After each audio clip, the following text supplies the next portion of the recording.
Good morning students.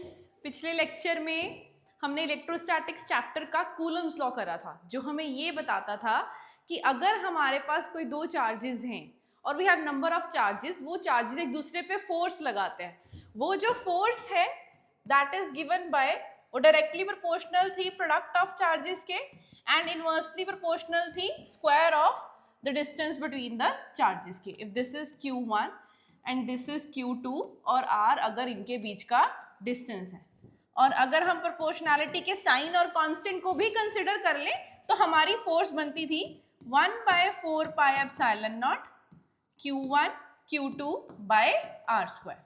ठीक है, ये जो फोर्स हमने लिखी है ये हमारी होती थी एयर में या फिर वैक्यूम में।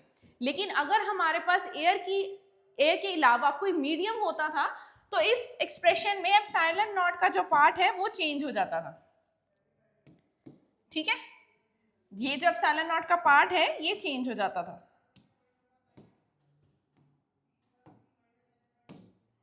ठीक है, सो अगर मैं यही फोर्स मीडियम में लिखूं तो ये बन जाएगा 1/4 pi epsilon Q1 Q2 by R square. Further ये जो एप्सिलॉन नॉट था, इस एप्सिलॉन को we can write epsilon naught epsilon R. This epsilon naught is permittivity of free space.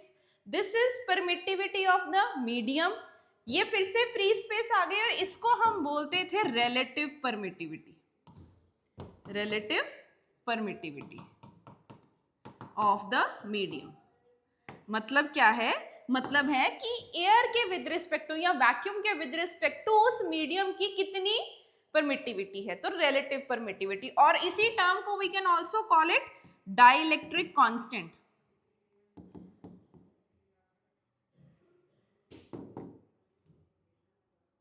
ठीक है, सो ये डाइलेक्ट्रिक कांस्टेंट भी हम इसको बोल सकते हैं।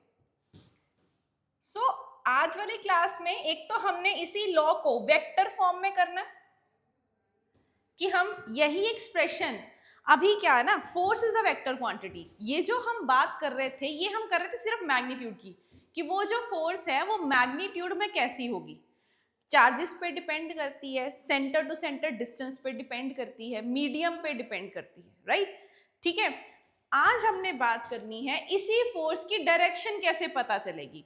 अब हमें पता है कि जो लाइक चार्जेस होते हैं, what we know is that if we have like charges तो वो क्या करेंगे, रिपेल।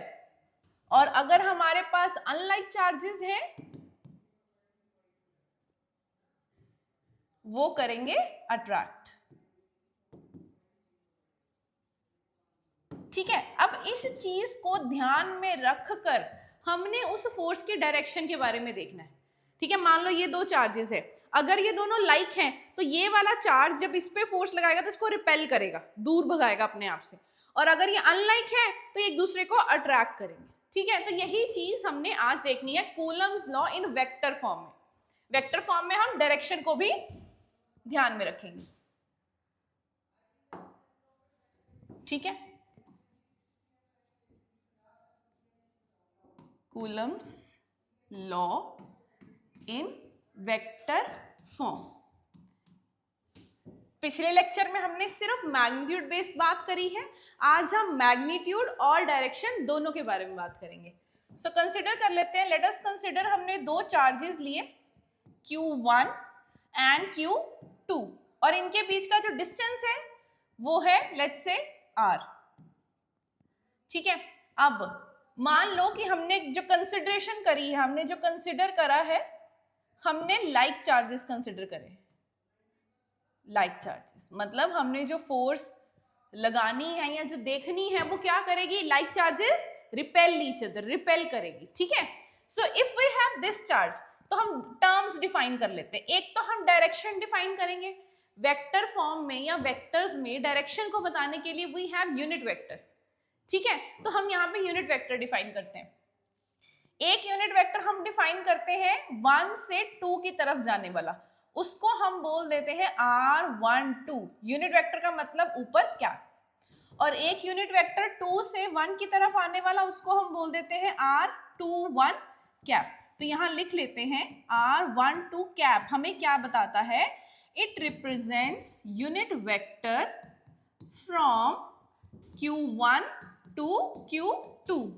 Q1 चार्ज से Q2 की तरफ जाने वाली जो डायरेक्शन है, जो यूनिट वेक्टर है, उसको हम R12 से रिप्रेजेंट कर रहे हैं, ठीक है। और दूसरी चीज R21, ये क्या है, this is unit vector from Q2 to Q1, ठीक है। अब बात करते हैं फोर्स की।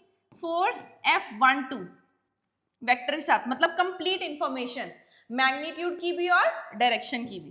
तो ये सिंबल हमें बता रहा है force on charge 1 due to 2, and F21 हमें रिप्रेजेंट करेगा फोर्स ऑन चार्ज, जो पहले है ना वो उस पर फोर्स लग रही है, और जो दूसरे टर्म में लिखा है वो फोर्स लगा रहा है।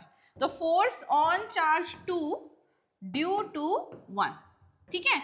जब हमने F12 के बारे में देखना या सोचना है, हमने कैसे सोचना है, इस पर फोर्स लग रही है और ये लगा रहा है, ठीक है। इस पर फोर्स लग रही है, लगा कौन रहा है, ये। सो अगर ये दोनों लाइक चार्जेस हैं, मतलब क्या करने वाले एक दूसरे को, रिपेल। अगर ये इसको रिपेल करेगा तो किस तरफ लगाएगा, इस तरफ पुश करेगा उसको अपने से दूर, तो जो फोर्स है वो इस तरफ लगेगी। F फोर्स ऑन 1 लगा कौन रहा है, 2, कैसे लगा रहा है, अवे पुल करके, पुश करके, ठीक है। सो F12, अगर हम ये वाली फोर्स लगा रहे हैं, देखो चाहे आप लिखो F12 चाहे लिखो F21, मैग्नीट्यूड में कोई फर्क नहीं आएगा। It would be simply 1/4πε0 Q1 Q2 by R²। ये क्या है, ये इसका मैग्नीट्यूड है जो इतना ही रहेगा, ठीक है। फर्क कहाँ आएगा, फर्क आएगा डायरेक्शन में। जब इस पे फोर्स लगा रहे हैं, ये वाला चार्ज जब इस पे फोर्स लगा रहा है तो इसको अपने से दूर कर रहा है, और ये जब इस पे फोर्स लगाएगा ये भी खुद से दूर करेगा। F21 vector. तो जब हमने वेक्टर फॉर्म लिखनी है तो हमने डायरेक्शन का ध्यान देना है। उस डायरेक्शन का ध्यान हमने कैसे देना है, यूनिट वेक्टर की हेल्प से, ठीक है। सो दैट ऑल डिपेंड्स कि आप इन यूनिट वेक्टर को डिफाइन कैसे करते हो, ठीक है। You may get the books जिसमें ये यूनिट वेक्टर उल्टे भी डिफाइन किए हो सकते हैं, तो वहां पे आपने ध्यान रखना है। मतलब हो सकता है उन्होंने R12 को बोला हो यूनिट वेक्टर फ्रॉम 2 to 1, ठीक है। तो जो भी आपने यहां पर डिफाइन करना है उसके अकॉर्डिंग आपने रिजल्ट लिखना है। क्लियर है? सो अगर हम इसी पे थोड़ा इसको स्मॉल करके यहां लिख लेते हैं, डायग्राम आपके पास होगा तो आपको ज्यादा अच्छे से पता चलेगा।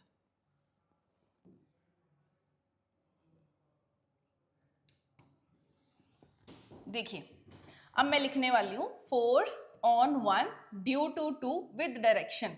मैग्नीट्यूड तो ये है, इतना तो हम आराम से लिख सकते हैं, 1/4πε0 Q1 Q2 बाय R²। बात आई डायरेक्शन की। अब आप बताओ, अगर इस पे फोर्स लग रही है और ये लगा रहा, तो हमने डायरेक्शन बनाई हुई है इस तरफ, तो यूनिट वेक्टर कौन सा आएगा, R21, ठीक है। Force on 1 due to 2, like charges हैं तो रिपेल करेंगे, अनलाइक होते तो अट्रैक्ट करते, ठीक है। सो ये क्या आ जाएगा, R21 कैप।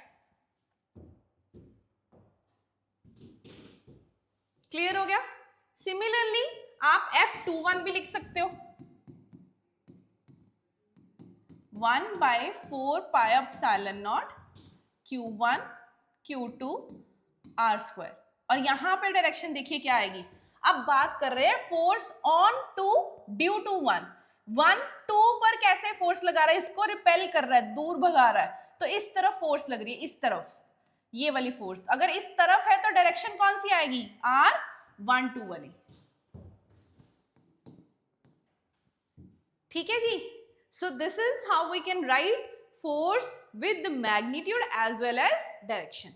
अब देखो ये डिस्टेंस R, ये तो सेम है। R12 और 21 में फर्क क्या है? सिर्फ डायरेक्शन का, इनका मैग्नीट्यूड सेम है, वैसे भी ये यूनिट वेक्टर है, ठीक है। सो अगर हम बात करें R21 कैप की, ये इक्वल एंड ऑपोजिट है R12 कैप से, क्योंकि ये दोनों डायरेक्शन इक्वल है, क्योंकि जो मैग्नीट्यूड है और मोर ओवर ये यूनिट वेक्टर्स हैं, ठीक है। और इनकी डायरेक्शन क्या है? एक इधर लग रहा है और एक ऑपोजिट डायरेक्शन में, तो they are equal and opposite. अगर हम इसकी वैल्यू इन दोनों में से किसी में भी डाल दें तो what we get is F21 में अगर मैं R12 की वैल्यू डाल दूं, या 21 ऊपर वाले में डाल लेते हैं,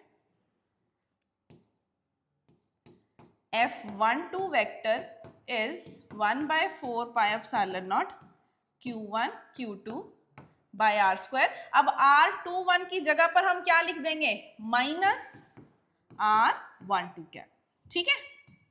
सो अगर मैं ये नेगेटिव आगे ले आऊं तो हमें मिलेगा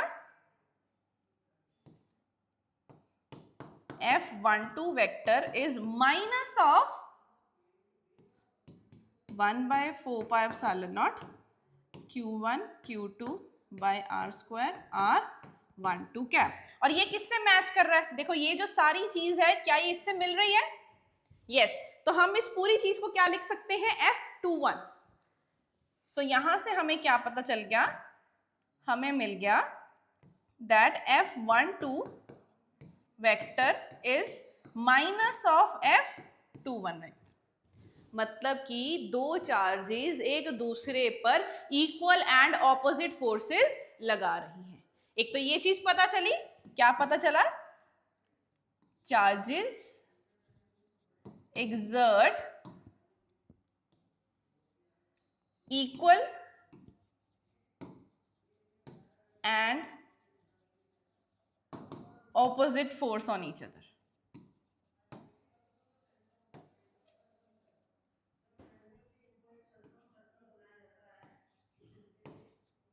ठीक है। और दूसरी चीज पता चली कि ये जो फोर्सेस हैं यूनिट वेक्टर के अलोंग लग रही हैं, और यूनिट वेक्टर कहां से लेंगे? उस पॉइंट के सेंटर से, ठीक है। So it is a central force, it act along the line joining their centre, ठीक है। तो वेक्टर फॉर्म में हमें उसके मैग्नीट्यूड और उसके डायरेक्शन के बारे में पता चल रहा है, ठीक है। और डायरेक्शन से हमें ये पता चल रहा कि दो चार्जेस अगर हैं तो वो दोनों चार्जेस एक दूसरे पर इक्वल एंड ऑपोजिट फोर्स लगा रहे हैं, और वो जो फोर्स है वो अलोंग द सेंटर लग रही है। This is your Coulomb's law in vector form. अब नेक्स्ट हमने करना है, ये तो हम बात कर रहे थे सिर्फ दो चार्जेस की। अब जरूरी तो नहीं कि हमेशा हमें दो ही चार्जेस मिले, we may get 3 charges, 4, 5 n number of charges भी हो सकते हैं। तो उसमें हमने लगानी है सुपरपोजिशन प्रिंसिपल, ठीक है। This is your full Coulomb's law. हमने दो चार्जेस लिए, हमने यूनिट वेक्टर डिफाइन करे, फोर्सेस को नाम दिया। देखो ये चीज बतानी बहुत जरूरी है। क्यों? जब तक आप ये ही नहीं बता रहे कि R12 को आप क्या ले रहे हो, तब तक आप यहाँ पे सीधा मेंशन करोगे तो ना आपको पता चलेगा, ना ही आपके चेक करने वाले को पता चलेगा, ठीक है, टेस्ट चेक करने वाले को। सो बेटर है कि हम ये चीजें डिफाइन करें। ये भी बताना जरूरी है कि हमने लाइक चार्जेस लिए। अगर यही चीज हम अनलाइक के साथ करते तो ये जो यूनिट वेक्टर की कहानी है ये उल्टी हो जाती, ठीक है, डिपेंडिंग अपॉन की क्या डायरेक्शन है। चलिए नेक्स्ट हम करते हैं सुपरपोजिशन प्रिंसिपल के बारे में।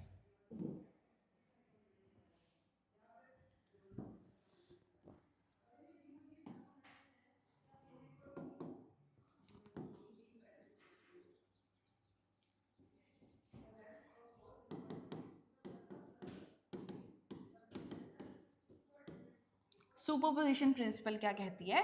वो कहती है कि मान लो आपके पास कोई चार्ज Q1 है and it is surrounded by number of charges, n number of charges से ये घिरी हुई है। लेट्स से कि ये वाली एक चार्ज है,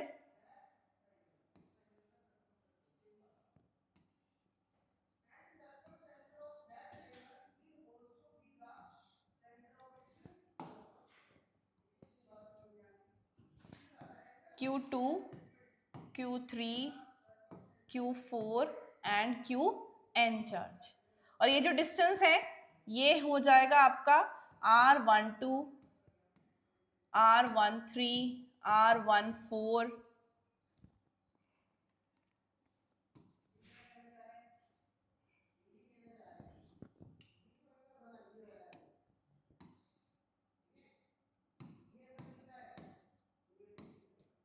R1n, ठीक है।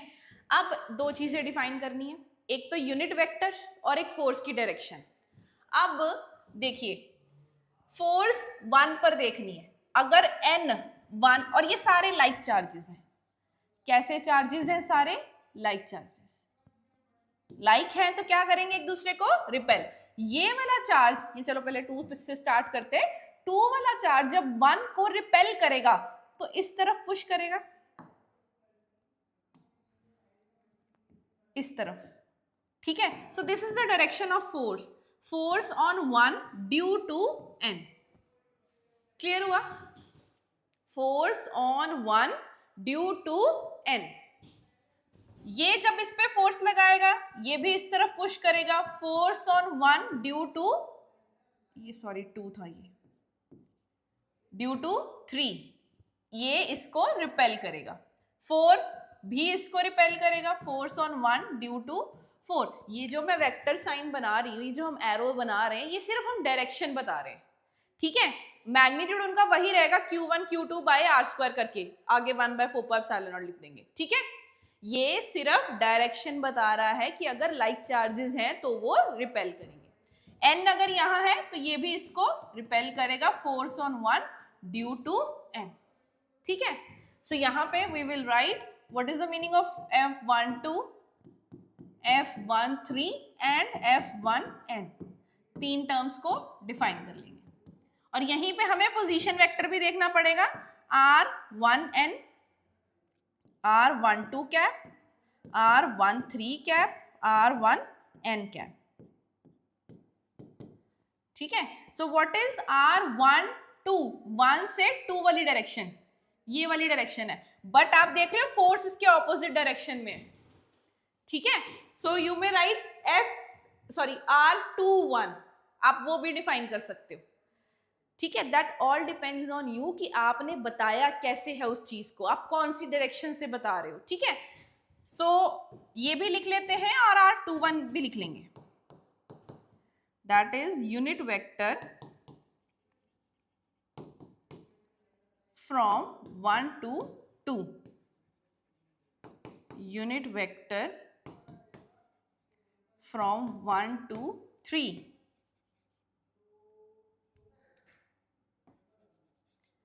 unit vector from 1 to n, that is unit vector from 2 to 1। मैंने दोनों इसलिए डिफाइन कर दिए ताकि आपको कोई कंफ्यूजन ना हो। आपने ये देखना है कि फोर्स कहां से किस तरफ लग रही है, आपने वो वाला यूनिट वेक्टर यूज कर लेना है। You may use negative of that, मतलब इनके नेगेटिव भी हम यूज कर सकते हैं,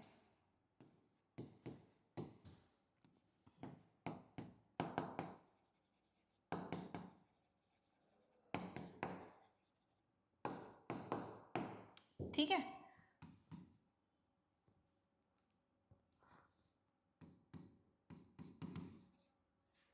force on 1 due to 2, force on 2 due to, sorry, force on 1 due to 3, force on 1 due to n, मतलब n मीन्स n नंबर वाला जो चार्ज है, ठीक है। सो सुपरपोजिशन प्रिंसिपल का मतलब होता है कि एक पर्टिकुलर चार्ज जो बहुत सारे चार्जेस से घिरा हुआ है, वो सारे चार्ज मिलकर उस एक पर्टिकुलर चार्ज पर कितनी फोर्स लगा रहे हैं, दैट इज सुपरपोजिशन प्रिंसिपल, कि हम सारी फोर्सेस का इफेक्ट एक साथ देख रहे हैं, ठीक है। सुपरपोजिशन प्रिंसिपल की एक पर्टिकुलर चार्ज पे नंबर ऑफ चार्जेस की वजह से टोटल नेट फोर्स कितनी लग रही है, ठीक है। So net force on 1, force on 1 vector sign के साथ विद डायरेक्शन लिख रहे हैं, ठीक है। मैग्नीट्यूड सबका कैसे देखेंगे, ये डिस्टेंसेस के अकॉर्डिंग, ठीक है, और डायरेक्शन आपने देखनी है इन पोजीशन वेक्टर के अकॉर्डिंग।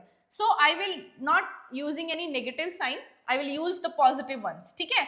सो मैं यही वाली डायरेक्शन यूज करूंगी 2 to 1 वाली, क्योंकि मेरी फोर्स इस तरफ है, मैं एक के लिए यहां पे लिख देती हूं, दिस इज R12 कैप और इस तरफ है R21 कैप। ठीक है, एक के लिए लिख देते हैं, अदरवाइज डायग्राम थोड़ा मैसी सा हो जाएगा। सो फोर्स ऑन वन कैसे लिखेंगे? Force on one due to 2 plus force on one due to 3 and so on force on one due to nth charge. ठीक है, अब मैग्नीट्यूड में क्या फर्क करेगा? Q1 Q2 एक पेयर बनेगा, उसके लिए डिस्टेंस आएगा R12, अनदर पेयर बनेगा Q1 Q3, उसके लिए डिस्टेंस आएगा R13। ठीक है, मैग्नीट्यूड में फर्क नहीं पड़ता कि हम 1-2 लिख रहे हैं या 2-1 लिख रहे हैं। ठीक है,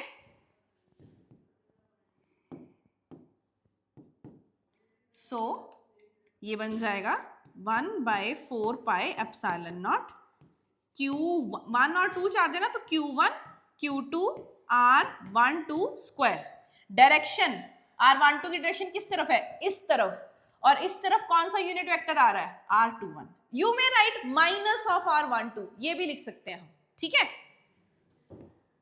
R21 cap plus 1/4 pi epsilon not, 1 और 3 चार्ज है, Q1 Q3 R13 square. Direction R31 cap, यहां पे भी we can also write minus R13। ठीक है, उसके ऑपोजिट वाली direction, plus so on 1/4 pi epsilon naught Q1 और n वाला चार्ज है Qn अपॉन R1n का स्क्वायर Rn1 कैप। ठीक है, so that is your total net force on charge 1। अब हम चाहें तो इसको कॉमन ले सकते हैं। देखो क्या क्या चीज कॉमन आ सकती है, तो 1/4 पाई एप्सिलॉन नॉट कॉमन आ सकता है, एक ये Q1 चार्ज आ सकता है। ठीक है, दैट्स इट। बाकी हम चाहें तो R12 को R21 भी लिख सकते हैं, क्योंकि मैग्नीट्यूड देख रहे हैं ना सिर्फ, तो डायरेक्शन मैटर नहीं करेगी। सो इन शॉर्ट इसको सिंप्लीफाई करके हम इस तरीके से भी लिख सकते हैं, Q1 upon 4 pi epsilon not common निकाल लिया, अंदर बचेगा Q2 अपॉन, इसको 2-1 ही लिख देते ताकि ये जो नंबर्स हैं ये मैच हो जाए, 2-1 square R21 cap plus Q3 upon R31 square R31 cap and so on Qn upon Rn1 square Rn1 cap. That is your total net force on charge 1।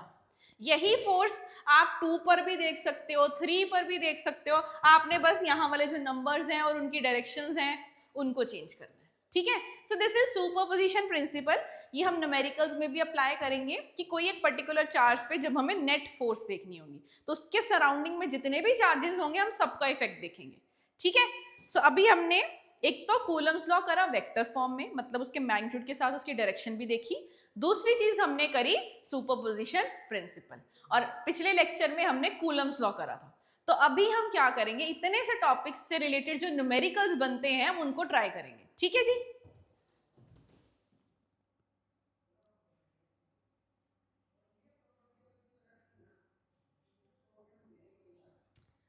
Okay जी, लेट्स स्टार्ट।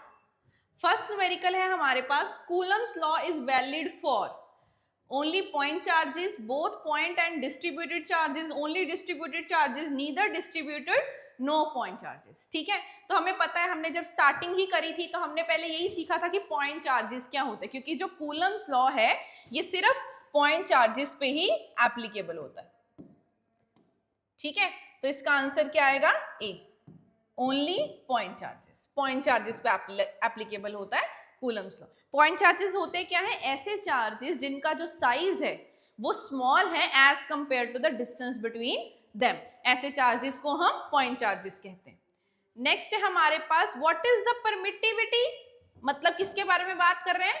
एप्सिलॉन नॉट के बारे में, of the medium, उसको epsilon से represent करते हैं, which has dielectric constant 5.4। तो इसके लिए आपको रिलेशन पता होना चाहिए that epsilon is equals to epsilon naught epsilon are.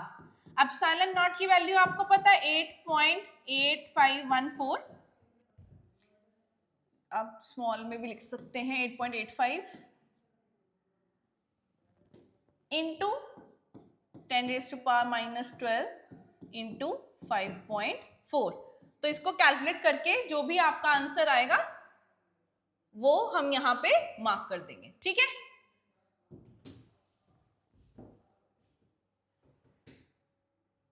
सो इनके जो आंसर्स हैं वो नीचे भी मेंशन करे हुए हैं, कैलकुलेशन से बचते हैं। सो दिस इज ए 4.78, तो जो मल्टीप्लाई करोगे आप you will get the same answer, ठीक है जी। सो इसको मल्टीप्लाई करके we will get this. Okay, next है if the force between two charges is 9 newton, force मिल गई आपको। What will be the force if the distance is doubled, मतलब आर जो डैश है वो पहले वाले आर का डबल हो गया, and the charges are increased to √2 times, मतलब जो दोनों चार्जेस एंड द चार्जेस बोला है ना, तो दोनों चार्जेस जो हैं Q1 डैश वो भी √2 टाइम्स Q1 हो गया है, Q2 डैश वो भी √2 टाइम्स Q2 हो गया है। तो हमें नई फोर्स पता करनी है, ठीक है। तो यहाँ पे K एज इट इज ही रहेगा 1/4πε0, ये चेंज नहीं होगा। हमने Q1 डैश Q2 डैश और R डैश को यूज करना है, और हमें F की वैल्यू पता है, मतलब हमें इसकी वैल्यू पता है K Q1 Q2 by R square, इसकी वैल्यू हमें पता है, ठीक है। सो सिंपली हम इसमें वैल्यू डालते हैं and you will get the answer, ठीक है। सो Q1 डैश को मैंने लिख दिया √2 Q1, Q2 डैश उसको लिख दिया √2 Q2, R डैश का स्क्वायर तो 2R का स्क्वायर, ठीक है। तो अगर K Q1 Q2 upon R square, इसकी वैल्यू तो आपको पता है 9 है, बचा क्या हमारे पास, हमारे पास बचा √2 और नीचे 2 का स्क्वायर मींस 4।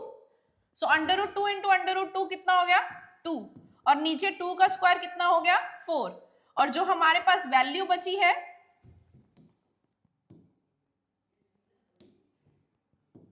वो बची है सिंपली ये इसकी value K Q1 Q2 upon R square. So 2 2s are 4 और इसकी वैल्यू है 9, तो 9/2 and you will get the answer 4.5 newton. Clear है? So B is the right option. जैसा उन्होंने बोला, एक तो फोर्स बताई हुई थी, उसके बीच का डिस्टेंस चेंज कर दिया, चार्जेस की वैल्यू चेंज कर दी और नई फोर्स हमसे पूछी। जब भी ऐसा क्वेश्चन आए आपने F', कुछ भी आप इसको सिंबल दे सकते हैं, और आपने अंदर वाले पैरामीटर को भी उसी तरीके से चेंज कर देना, ठीक है। फिर जो भी वैल्यू दी है उसको सॉल्व करके you will get the answer. Next question है if the force between the two charges, अब देखो ये बिल्कुल सेम है, फोर्स दी हुई है, if the distance between the charges is doubled, क्या करा, सिर्फ R डैश करा है 2R, और फोर्स कितनी होगी ये आप खुद ट्राई करेंगे, आंसर्स नीचे मेंशन है, ठीक है, मैच कर सकते हैं आप।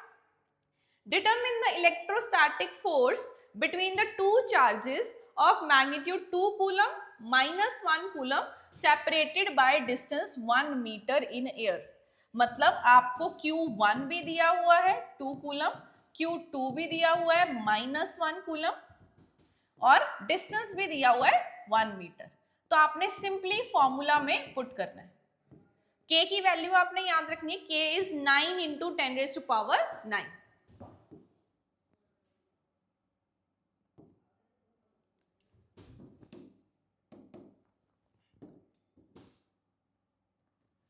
ठीक है, सिंपली आप उस फॉर्मूला में अगर ये वैल्यूज डाल दोगे तो आपको आराम से आंसर मिल जाएगा।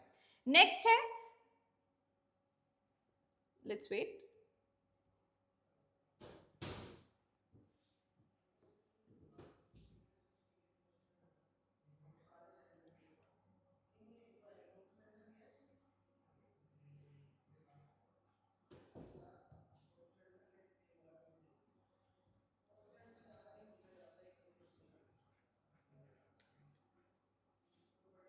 ठीक है। तो इसमें आपने सिंपली वैल्यू डालनी है इस वाले में। So F is equals to K, K की वैल्यू कितनी है, मैं यहाँ पे फॉर्मूला लिख देती हूँ, F is equals to K Q1 Q2 upon R square. So K is 9 into 10⁻⁹ into Q1 की वैल्यू 2 कूलम, नेक्स्ट चार्ज की वैल्यू -1 अपॉन R की वैल्यू 1 मीटर, मतलब 1 का स्क्वायर। ठीक है, इसको आप सॉल्व कर लेंगे, again you will get the answer which is 18 minus 18 into 10⁻⁹ और you can put the point. ठीक है, 1.8 की टर्म में भी आप आंसर दे सकते हो। The distance between the two electrons, देखो यहाँ पे वो चार्ज के बारे में कुछ नहीं बता रहा, इलेक्ट्रॉन्स कह रहा है। अगर दो इलेक्ट्रॉन्स है तो ऑटोमेटिकली आपको पता लग जाना चाहिए कि जो चार्ज है वो E के इक्वल है, -1.6 इंटू 10⁻⁻19 कूलम। Q1 भी इतना है और Q2 भी इतना है। डिस्टेंस भी दिया हुआ है 1 एंगस्ट्रॉम, तो डिस्टेंस आपने लेना है 10⁻⁻10 metre. Find the coulomb force, again you will do the same, force का फॉर्मूला लिखेंगे, Q1 की भी यही वैल्यू, Q2 की भी यही वैल्यू और डिस्टेंस आपको दिया हुआ है। ठीक है, कैलकुलेट करेंगे और आंसर फाइंड करेंगे। Consider a system of two charges, value दे दी, which is acted upon by force, force दे दी। अब यहां पे आपको डिस्टेंस पता करना है। ठीक है, सो देखो आप फॉर्मूला लिखोगे F is equals to K Q1 Q2 upon R square. यहां पे आपको R निकालना है, so you get R square is equals to K Q1 Q2 by F। ठीक है, अब आप इस स्क्वायर को हटा के यहाँ पे अंडर रूट कर देना, आपको आपका आंसर मिल जाएगा। ये अब आपको सब कुछ गिवन है, K की वैल्यू कितनी होती है 9 इंटू 10⁻⁹, Q1 की वैल्यू दी हुई है, Q2 की वैल्यू भी दी हुई है, डिस्टेंस सॉरी फोर्स भी आपको दिया हुआ है, सबकी वैल्यू डालेंगे एंड अंडर रूट सॉल्व करेंगे, आपको आंसर मिल जाएगा। Determine the magnitude of two identical charges. अब यहां पे R निकालना था इस वाले क्वेश्चन में। ओके, दिस इज 7th का हिंट।